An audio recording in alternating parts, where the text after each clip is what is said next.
yıldızday ağlamdan uçtun ırıspay.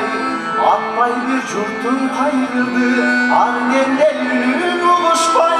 Ardından kalgan kırmızı ay arkasız gelip duruştay. Kay çağır gitti ırdalbaya can gülüm gelip duruştay. Ulusun karakol canım ukmuştay çıkan ırların. Uğulun bir çok toptur gazı, aklın bir çoku dırların. Anlımak çaptan tavalara yacı gecayla cırgalın. Yimmakta buğday, ay çemin ay sarı kırcayla cırgalın. Ormuşta tonsusundayım 30 yılda verdin sen. Obonun ırın yergite Ozdun bir düşmey geldin sen. Oy ordup gittin kırgızın ay oduyla kandilip gittin sen. Çırgak bir jülör mezgilden ay Rongol vuracağım Cengiz sen.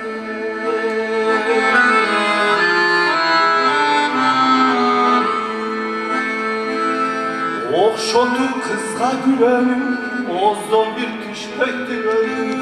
Arzula toplanırdı Azırda ırdapçılönüm. Armanda baktan çıkarsın ay arzusu dolu gülönüm. Ayla çok tağdır şu mekana ay Çalgız bir gayrı tülönüm.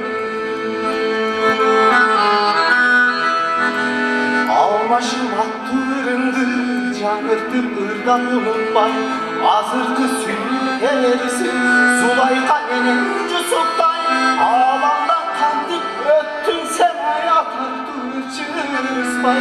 Attın ayarlar sen gittin ay Gelsin ömür çırıspay. Sağını degen ırındı Kançursan kumar tarkabay. Yerkindi kurçakma hava Ensede gülün kançay. Ölüm dönra görmezdir ay Özümün büyük kankalay. Ömür başıma göklergen ay Ürvalın ulan kayda.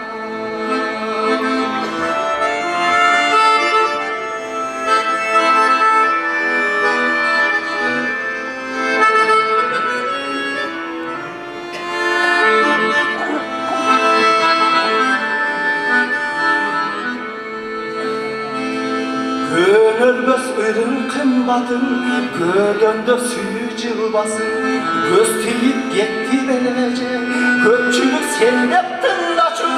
Cannatın boldur ırıspayay Caşlardın bolcu zırdaşı. Gölönde büyük kuyu kalay ay Gökçülük geldin başı. Okkanda izden serindi Çarsanın ırdap tenindi. Çaroker oşon süylerim Bol deken gindin şerri. Attın ayardan sen gittin ayar Zulman mı beni Armanayı sızlattın ay Okkanda izden serindi. Sanasan ırın tügen böyle Elüden caşın öptere. Altmış aşsan ne bolmam Kırgızda sendey göppele. 70 aşsan ne bolmam Yücergemde sendey göppele. Irların ölbey ırıspaya Armanın kaldı göbele. 80'ge çıksan ne bolmam Armanım kaldı göbele.